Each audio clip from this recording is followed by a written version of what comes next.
மருத்துவமனையில் இருக்கும்போது கூட தெரியாமல் தான் நான் அதை போட்டுட்டேன், ஒரு சுயநலவு இல்லாமல். இப்போ விவாகரத்துக்கு வந்து முற்றுப்புள்ளி வைக்கிறேன்ற மாதிரி சொல்லியிருக்காங்க. இப்போ அவங்களுக்குள்ள எல்லா பிரச்சனையும் தீர்ந்துருச்சு. அவங்களுக்குள்ள என்ன பிரச்சனை தீர்ந்ததுன்னு நமக்கு தெரியாது. ஆனால் எப்படியோ வந்து சேர்ந்து நல்லபடியாக வாழ்ந்தா மகிழ்ச்சி. அவங்க சேர்ந்து வாழறதுக்கு வந்து உதவிய அனைத்து யூடியூபர்களுக்கும் நன்றின்னு ஒன்றா சொல்லலாம் இந்த இடத்துல. ஏன்னா எல்லாரும் சொல்லக்கூடியது என்னன்னு கேட்டிங்கன்னா, இந்த யூடியூபர்கள் தான் வந்து எல்லாருமே வந்து பெருசாக்கிட்டாங்க அப்படின்னு சொன்னாங்க. அப்படி அவங்க வந்து உண்மையிலேயே அவங்க சொல்கிற மாதிரி யூடியூபர்கள் தான் பெருசாக்கிட்டாங்க, சர்ச்சையாக்கிட்டாங்கன்னு சொன்னால், இந்த சர்ச்சை ஒரு முடிவுக்கு வந்ததுக்கு அவங்களும் ஒரு காரணமாக இருந்திருக்கிறாங்கன்றது நம்ம ஏற்றுக்க தானே வேணும். I think I want to thank her for being such a great company for my life. அவருடைய தங்கை வந்து டைவர்ஸ் விஷயத்தில் ஒரு கருத்து தெரிவிக்கும் போது ஒரு மோசமான ஒரு மனிதர் சொல்லிட்டு பிஸ்மியை குற்றம் சாட்டியிருந்தார். இப்போ அவருக்கே அந்த பிரச்சனை வரும். அதே மாதிரி வைரமுத்து வாழ்க்கையில் சில பிரச்சனைகள் நடக்கும்போதும் அப்போது வந்து ஒரு எதிர்கருத்து தான் வந்து இவர் சொன்னார். அவங்களுடைய தங்கையோடு சேர்ந்தும் சொன்னார். அவரோட பணியாற்றாமல் இருக்கிறதுக்கு காரணமே என்ன, அதுதான் காரணம். இப்போ இனிமேலாவது வந்து கேட்டால் குடும்பத்தில் நடக்கிற சர்ச்சையை வந்து குடும்பத்துக்குள்ளேயே வச்சுக்க. சும்மா இந்த யூடியூபர்லாம் வந்து நான் கேஸை போடுவேன், அதை போடுவேன், இதை போடுவேன் அச்சுறுத்ததில் பயன் இல்லை. மோகினி டே பண்ண ஒரு விஷயம் என்னென்னா, 2-3 விஷயம் கொஞ்சம் இந்த விஷயத்தில் அவசரப்பட்டாங்க எல்லாருமே. ஃபஸ்ட்டு ஒரு விஷயம் என்னென்னு கேட்டிங்கன்னா, இதுக்கு எல்லாமே காரணம் வந்து ஏஆர் ரஹ்மான் தான். மோகினி டே வந்து கேட்டால் அங்கே வந்து அவருடைய கணவரை டைவர்ஸ் பண்ணுறாங்க.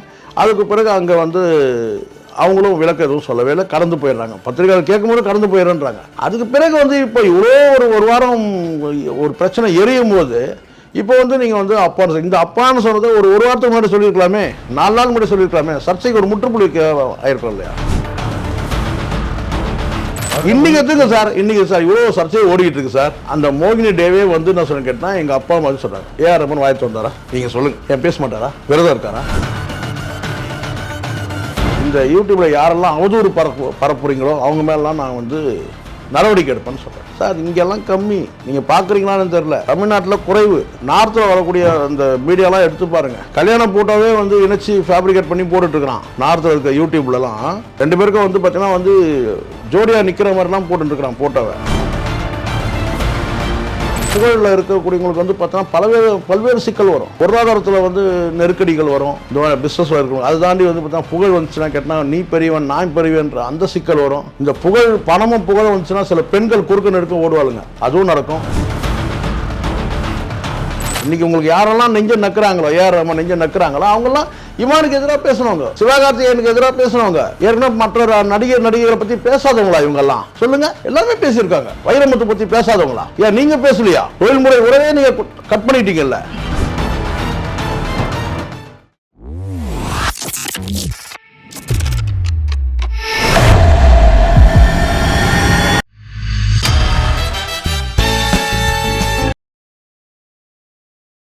ஏஆர் ரஹ்மானும் அவர் ஒய்ஃபுக்கும் விவாகரத்து வந்து ரொம்ப சர்ச்சையாக போனது. அவங்க என்ன சொல்லியிருக்காங்கன்னா, கணவர் தான் சிறந்த மனிதர், நான் மருத்துவமனையில் இருக்கும்போது கூட தெரியாமல் தான் நான் அதை போட்டுட்டேன், ஒரு சுயநலவு இல்லாமல். இந்த இப்போ விவாகரத்துக்கு வந்து முற்றுப்புள்ளி வைக்கிறேன்ற மாதிரி சொல்லியிருக்காங்க. இப்போ அவங்களுக்குள்ள எல்லா பிரச்சனையும் தீர்ந்துருச்சு. அவங்களுக்குள்ள என்ன பிரச்சனை தீர்ந்ததுன்னு நமக்கு தெரியாது. ஆனால் மருத்துவமனையில் நான் வந்து மும்பையில் நான் மருத்துவமனையில் இருந்தேன்ற ஒரு வார்த்தையை சொல்லியிருக்காங்க. அது வரை எங்களுடைய கணவர் வந்து உலகத்திலே சிறந்தவர் சொல்லியிருக்காரு. எப்படியோ வந்து சேர்ந்து நல்லபடியாக வாழ்ந்தா மகிழ்ச்சி. அவங்க சேர்ந்து வாழறதுக்கு வந்து உதவிய அனைத்து யூடியூபர்களுக்கும் நன்றின்னு ஒன்றா சொல்லலாம் இந்த இடத்துல. ஏன்னா எல்லோரும் சொல்லக்கூடியது என்னென்னு கேட்டிங்கன்னா, இந்த யூடியூபர்கள் தான் வந்து எல்லாருமே வந்து பெருசாக்கிட்டாங்க அப்படின்னு சொன்னாங்க. அப்படி அவங்க வந்து உண்மையிலேயே அவங்க சொல்கிற மாதிரி யூடியூபர்கள் தான் பெருசாக்கிட்டாங்க, சர்ச்சையாக்கிட்டாங்கன்னு சொன்னால், இந்த சர்ச்சை ஒரு முடிவுக்கு வந்ததுக்கு அவங்களும் ஒரு காரணமாக இருந்திருக்கிறாங்கன்றது நம்ம ஏற்றுக்க தானே வேணும். ஏன்னா அவங்க குடும்பத்துக்குள்ளே நடக்கிற ஒரு பிரச்சனை, அது என்னென்னா இருக்கட்டும் பின்னணி, அது வந்து பொதுவெளியில் வந்து அவங்க வந்து பேசுகிறதுனால மற்ற யூடியூபர்களும் அதை பற்றி பேசுனாங்க. நீங்கள் பொதுவெளியிலேயே வரலன்னு வச்சிங்களேன், உங்களுக்குள்ளேயே நடந்ததுன்னா அதை நம்ம யாரும் பேச போகிறதில்ல. ஒரு லெஜண்ட், ஒரு மிகப்பெரிய ஒரு இசை ஞானம் உள்ளவர்னு சொல்லலாம். இசை அறிவாளி, இசை ஞானம் உள்ளவர் அப்படி கூட சொல்லலாம். அப்படி இருக்கும்போது கேட்டால் இசை புயல்னு சொன்னால் ஒரே பிரச்சனை இருக்குது. புயல்னு சொன்னாலே அது நெகட்டிவ் தானே. அது புயல்ன்றது அழிவுக்கான காரணம் தானே. அந்த புயல் சேர்த்துக்கிறதுனால தான் இப்போ புயல் வீசிடுச்சுன்னு நினைக்கிறேன் குடும்பத்தில். அதனால் நான் என்ன சொல்கிறேன் கேட்டால், இது எல்லாருக்கும் எல்லா குடும்பத்தையும் நடக்கிறது தான். யாரும் இந்த வந்து ஒரு எள்ளி நகையாட முடியாது. எல்லார் குடும்பத்தையும் நடக்கிற விஷயந்தான். அது சில பேர் புரிஞ்சிக்காமல் பேசுவாங்க. அப்படி புரிஞ்சிக்காமல் பேசினவர் தான் ஏஆர் ரஹ்மான். அவருடைய தங்கை வந்து டைவர்ஸ் விஷயத்தில் ஒரு கருத்து தெரிவிக்கும் போது ஒரு மோசமான ஒரு மனிதர் சொல்லிட்டு பிஸ்மியை குற்றச்சாட்டியிருந்தார். இப்போ அவருக்கே அந்த பிரச்சனை வருது. அதே மாதிரி வைரமுத்து வாழ்க்கையில் சில பிரச்சனைகள் நடக்கும்போதும் அப்போது வந்து ஒரு எதிர்கருத்து தான் வந்து இவர் சொன்னார். அவங்களுடைய தங்கையோடு சேர்ந்தும் சொன்னார். அவரோட பணியாற்றாமல் இருக்கிறதுக்கு காரணமே என்ன, அதுதான் காரணம். ஸோ அதனால் இதெல்லாம் வந்து பெரிய இந்த ஒரு நீண்ட ஒரு வாழ்க்கையில் வந்து என்ன இதெல்லாம் வரும். இந்த மாதிரியான வந்து எல்லாமே வரும்ல, இன்பம் துன்பம் எல்லாமே வரும். அது எந்த வகையில் எந்த பிரச்சனை வரும்னு சொல்ல முடியாது. ஒருத்தருடைய வாழ்க்கையில் திடீர்னு வந்து பார்த்திங்கன்னா சில சம்பவங்கள் வந்து கண்ணு மூடி கண்ணை திறக்கத்தோடு நடந்துடும். இது எப்படி நடந்ததுன்றது அவங்களுக்கே புரியாத ஒரு புதிராக இருக்கும். இது வாழ்க்கையில் சில வந்து ரொம்ப ஆழமாக சில தத்துவங்கள் தெரிஞ்சவங்க மட்டும்தான் இது முடியும். திடீர்னு ஒரு சம்பவம் அவங்க வாழ்க்கையில் எதிர்பாராத விஷயம் வந்து வாழ்க்கையை புரட்டி போட்டுரும். ஒரே ஒரு செகண்டு அவங்களோட வாழ்க்கை முறையை அடியோடு மாற்றிடும். அப்படியான பல விஷயங்கள் நடந்திருக்கு. இப்போது நீங்கள் எடுத்துங்க, இப்போது சுனாமி வந்தது. சுனாமியில் வந்து எல்லோரும் வந்து காலையில் அவங்கவுங்க வந்து நடைப்பயணம் பயிற்சியில் இருந்தவங்க, இல்லை வெவ்வேறு குடும்ப விஷயங்களுக்காக வந்து அங்கே வந்து டிஸ்கஸ் பண்ண வியாபார விஷயங்கள் டிஸ்கஸ், இப்படி பல பேர் பல விதமாக அந்த கடல் கரையில் கூடி இருக்கும்போது திடீர்னு ஒரு சுனாமி வந்து அவங்களோட ஒட்டுமொத்தமாக அவங்க அடியோடு அழிச்சிட்டு போயிடுச்சுல்ல. பல பேர் இன்றைக்கி வந்து பார்த்திங்கன்னா வந்து கணவன் இல்லாத மனைவி, மனைவி இல்லாத கணவன், பிள்ளைகள் இல்லாத தாய் தந்தையர் இல்லாத பிள்ளைகள், இப்படி வாழ்க்கையை மாற்றிச்சுல. அதனால் ஒரே நேரத்தில் புரட்டி போட்டோம். அதனால தான் இந்த புயல் சுனாமி இதெல்லாம் வந்து வாழ்க்கையில் நம்ம அடியோடு நம்ம மாற்றிடும். இப்போ கேரளாவில் வயநாட்டில் அடியோட வீடுகள்லாம் போயிடுச்சு. வீடோடு மூழ்கி வீடோடு அப்படியே பூமிக்குள்ளே போனவங்களாம் இருக்கிறாங்க. அது என்ன செய்ய முடியும்? இப்படி இருக்குல்ல. அதனால் வாழ்க்கைன்றது இந்தந்த நிமிடம் மட்டும்தான் உறுதியானது. அதனால் என்னென்னு கேட்டால் கொஞ்சம் எச்சரிக்கையாக இருக்கணும் தான். எப்படியோ ஆக மொத்தம்னு கேட்டால் வந்து கணவன் மனைவி பிள்ளைகள்லாம் சேர்ந்துட்டாங்க. கொஞ்சம் இனிமேல் வந்து ஒரு கட்டுக்கோப்பாக குடும்பத்தை வச்சுருக்கிறவன் தான் நல்ல தலைவன். நான் பெரிய லிஜெண்டு, பெரிய இசை மேதை, நான் பெரிய வந்து இசை ஜாம்பவான்னு சொல்லிக்கிறதுல பெருமை இல்லை. குடும்பத்துக்கு நான் சிறந்த தலைவன் சொல்கிறதுல தான் அதில் ஒரு மரியாதை இருக்குது. அந்த வகையில் ஏஆர் ரஹ்மான் வந்து அவருடைய இப்போ இனிமேலாவது வந்து கேட்டால் குடும்பத்தில் நடக்கிற சர்ச்சையை வந்து குடும்பத்துக்குள்ளேயே வச்சுக்கணும். சும்மா இந்த யூடியூபர்லாம் வந்து நான் கேஸை போடுவேன், அதை போடுவேன், இதை போடுவேன் அச்சுறுத்தத்தில் பயன் இல்லை. இவங்கெல்லாம் வந்து பாருங்கள், ஒரு விஷயம் நல்லா புரிஞ்சுக்கணும். இந்த ஊர்வாயை மூடினாலும் உளவாயை மூடினாலும் ஊர்வாயை மூட முடியாது சொல்லுவாங்க. உழைவாயை மூடினாலும் ஊர்வாயை மூட முடியாது. நீங்கள் என்ன தான் மூடி மூடி வச்சுருந்தாலும் உண்மை என்னன்றது வெளியே வரும். கத்திரிக்காய் கால் முடிஞ்சா கடை வீதிக்கு வரும்னு சொல்லுவாங்க.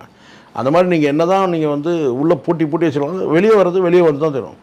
அப்போ வெளியே வரக்கூடாதுன்னு கேட்டிங்கன்னா முடிஞ்ச வரைக்கும் எவ்வளோக்கு எவ்வளோ வந்து பார்த்தீங்கன்னா உண்மையாக இருக்கணும், நம்பினவங்களுக்கு உண்மையாக இருக்கணும், நம்பிக்கையோடு இருக்கணும்.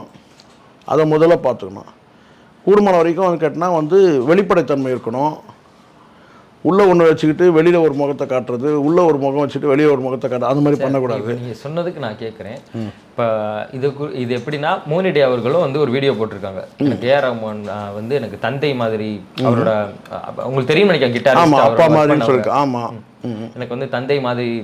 இவங்க அதை சொன்னதுக்கப்புறம் இவங்க வந்து முற்றுப்புள்ளி வைக்கிறேன்னு இருக்காங்க. ஒருவேளை இந்த சிக்கல் தான் இருந்திருக்குமோ சார்? இங்கே ஒரு விஷயம் நல்லா புரியுங்களா, எல்லாருமே இப்போ நம்ம போகிற போக்கில் ஒருத்தரை வந்து நம்ம அண்ணன் சொல்கிறோம்.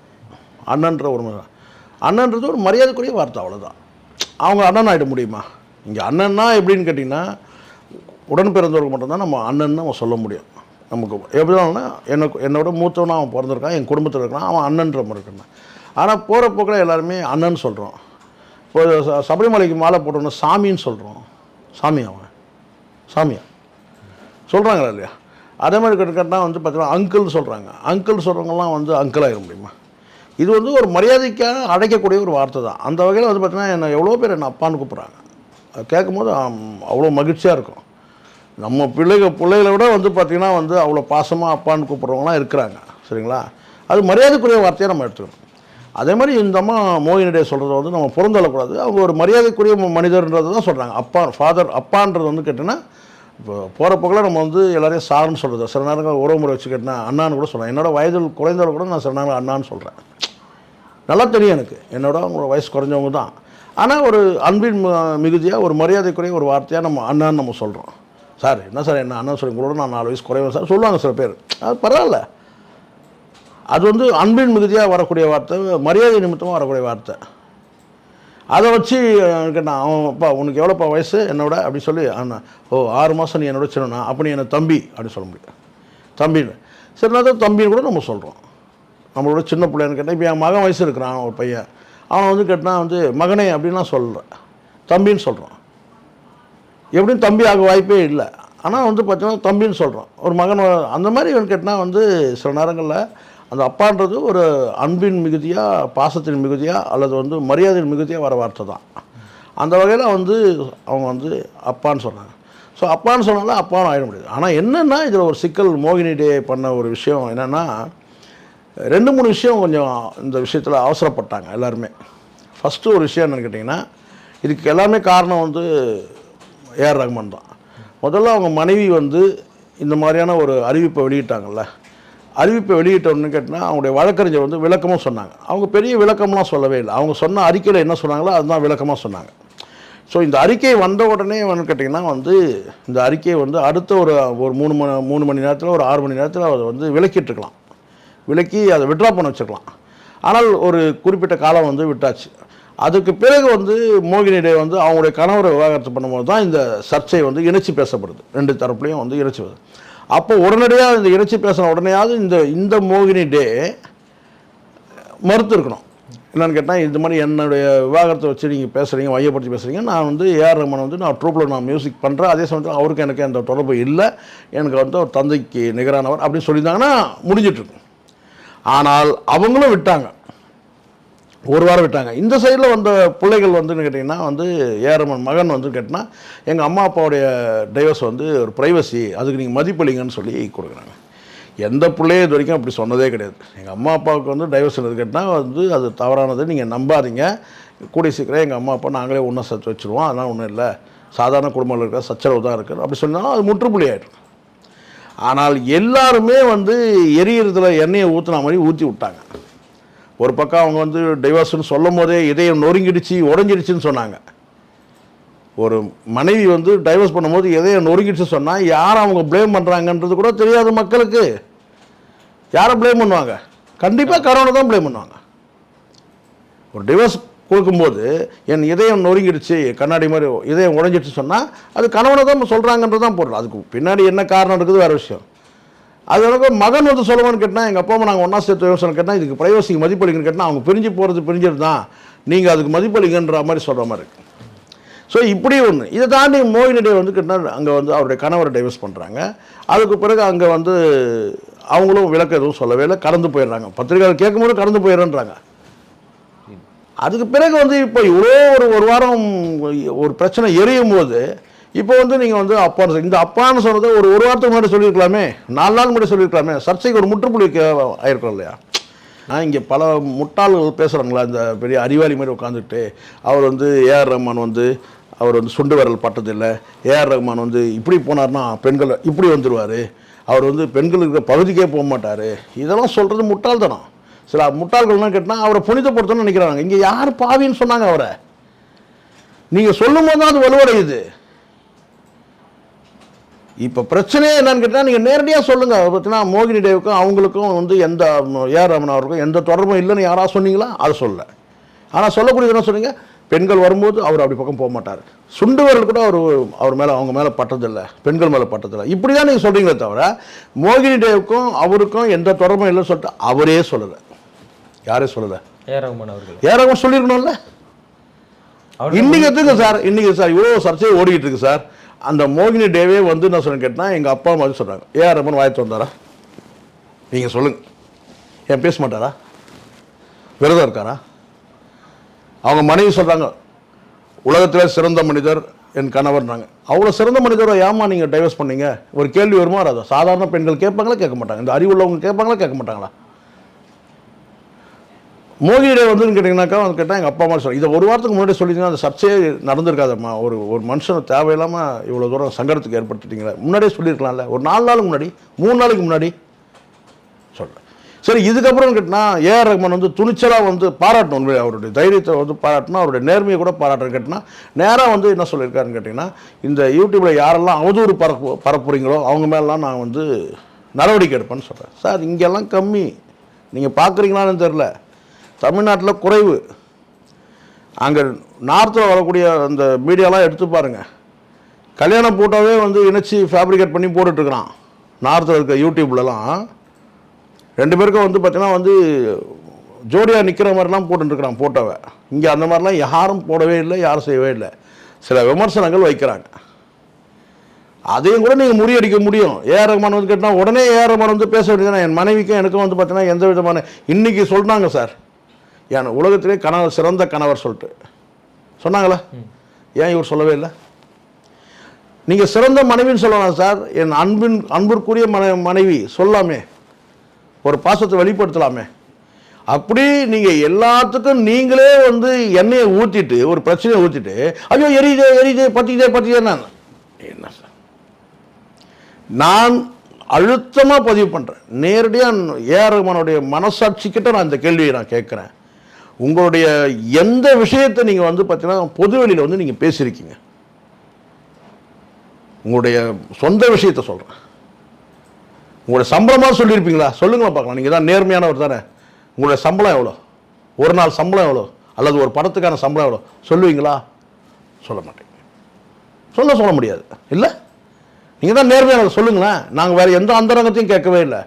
அப்போ அதை மறைக்கிறீங்கள. அதாண்டி அப்போ வந்து பார்த்தீங்கன்னா உங்கள் குடும்பத்தில் வந்து ஒரு விஷயம் வெளியில் வந்த பிறகு தானே பேசுகிறாங்க.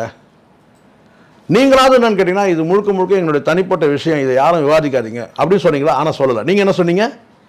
சிம்மாசனம் நொறுங்கிடுச்சு. நீங்கள் எதுக்கு அதை விடுகதை நீங்களாவது சொன்னாங்க. சிம்மாசனம் அதெல்லாம் எதுவும் கிடையாது. என் மனைவி சொல்லக்கூடிய அந்த இதை வந்து பார்த்திங்கன்னா நான் ஏற்றுக்கல. எனக்கும் மனைவிக்கும் எந்த பிரச்சனையும் கிடையாது.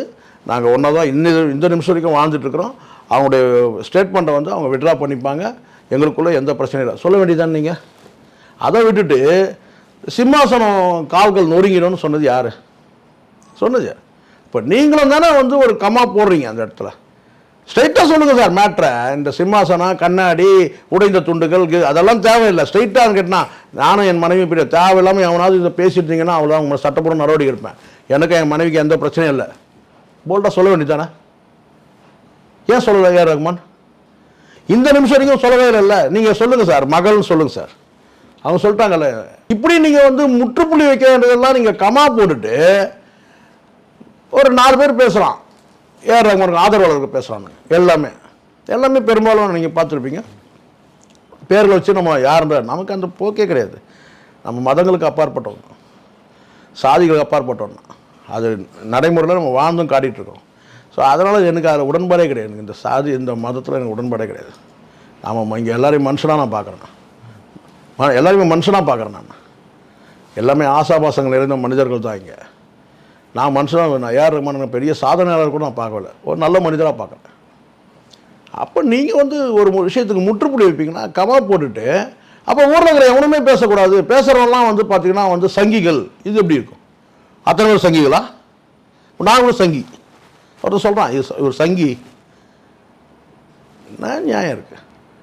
எந்த சங்கி போயிட்டு ஏஆர் ரஹ்மான் மனைவி கிட்டாமா நீங்கள் வந்து டைவர்ஸ் பண்ணுங்கன்னு சொன்னாங்களா? இங்கே நீங்கள் ஒரு விஷயத்தை வந்து தேவையில்லாத ஒரு விஷயத்தை நீங்கள் உங்கள் குடும்பம் எல்லா குடும்பத்திலும் இருக்குது சார். எந்த குடும்பத்தில் இல்லை சச்சரவுகள் இல்லை, சண்டைகள் இல்லை, கருத்து வேற்றுமைகள் இல்லை. எல்லா குடும்பத்திலும் இருக்குது. இன்னும் சொல்ல போனால் ஆரம்ப காலத்தில் இருக்கவே இருக்காது. ஒவ்வொரு காலகட்டத்தில் வந்து ஒவ்வொரு ரோல் எடுப்பான். முதல்ல வந்து பார்த்திங்கன்னா வந்து பிள்ளையாக இருப்பான். அது வரைக்கும் எந்த பிரச்சனை கூட இருக்காது. எல்லாம் அம்மா அப்பாவை சார்ந்திருப்பான். அதுக்கப்புறம் அவன் குடும்ப தலைவனாவான். மகன்ற ரோலை தாண்டி கணவன்ற ரோல் எடுப்பான். கணவன்ற ரோல் அடுத்தது அது பார்த்தோன்னா அப்பான்ற ரோல் எடுப்பான். அப்பான்ற ரோல் தாண்டி இருக்குன்னா அதுக்கப்புறம் வந்து பார்த்தோன்னா மாமனார், இந்த மாதிரியான ரோல்கள்லாம் அடுத்தடுத்து வந்து பார்த்திங்கன்னா வந்து தாத்தா இப்படி. ஸோ வெவ்வேறு காலகட்டத்தில் வெவ்வேறு விதமான குடும்பங்களில் பிரச்சனைகள் எல்லாமே இருக்குது. ஏறவன் மனுஷன் தானே.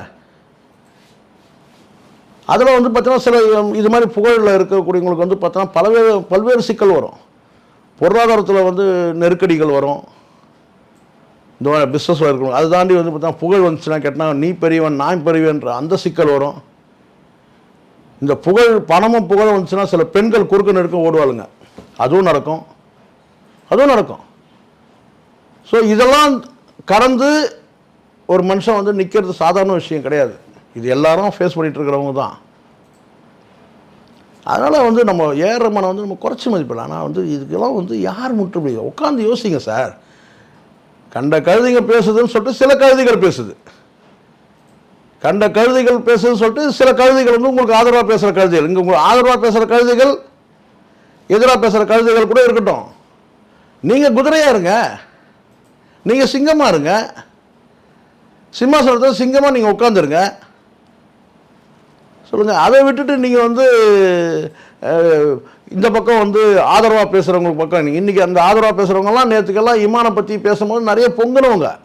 இன்றைக்கி உங்களுக்கு யாரெல்லாம் நெஞ்ச நக்குறாங்களோ, ஏஆர் ரஹ்மான் நெஞ்ச நக்குறாங்களோ அவங்கெல்லாம் இமானுக்கு எதிராக பேசுனவங்க, சிவகார்த்திகேயனுக்கு எதிராக பேசுனவங்க, ஏற்கனவே மற்ற நடிகர்களை பற்றி பேசாதவங்களா இவங்கெல்லாம்? சொல்லுங்கள். எல்லாமே பேசியிருக்காங்க. வைரமுத்து பற்றி பேசாதவங்களா? ஏன் நீங்கள் பேசலையா? தொழில்முறை உறவே நீங்கள் கட் பண்ணிட்டீங்கல்ல. அப்போ இங்கே எல்லாருக்கும் எல்லா பக்கங்களும் இருக்குது. அதனால் வந்து முடிஞ்ச வரைக்கும் நீங்கள் வந்து பார்த்தீங்கன்னா ஒரு கட்டுக்கோப்பாக உங்கள் குடும்பத்தை நீங்கள் கட்டுக்கோப்பாக வச்சுருங்க. வெளியில் வராமல் பார்த்துங்க. எல்லா குடும்பத்திலும் பிரச்சனை இருக்குது. வெளியே வராத வரைக்கும் பிரச்சனை இல்லை, வெளியே வந்துட்டால் பிரச்சனை தான். அது வெளியே வராமல் பார்த்துக்கிறது உங்களுடைய குடும்ப தலைவருடைய வேலையே. அதுதான் நீங்கள் இசையில் சாதிச்சிட்டீங்க. இப்போ உங்களுக்கு மிகப்பெரிய வேலையை என்னென்னு கேட்டிங்கன்னா இந்த குடும்பத்தை கட்டமைக்கிறது தான் இருக்குது. இந்த குடும்ப கட்டமைப்பு வந்து கலையும் போதெல்லாம் இந்த மாதிரி சிக்கல் எல்லாருக்கும் வரும். உங்களுக்கு மட்டும் ஏறவங்க மட்டும் இல்லை, எல்லாருக்கும் வரும் சிக்கல்.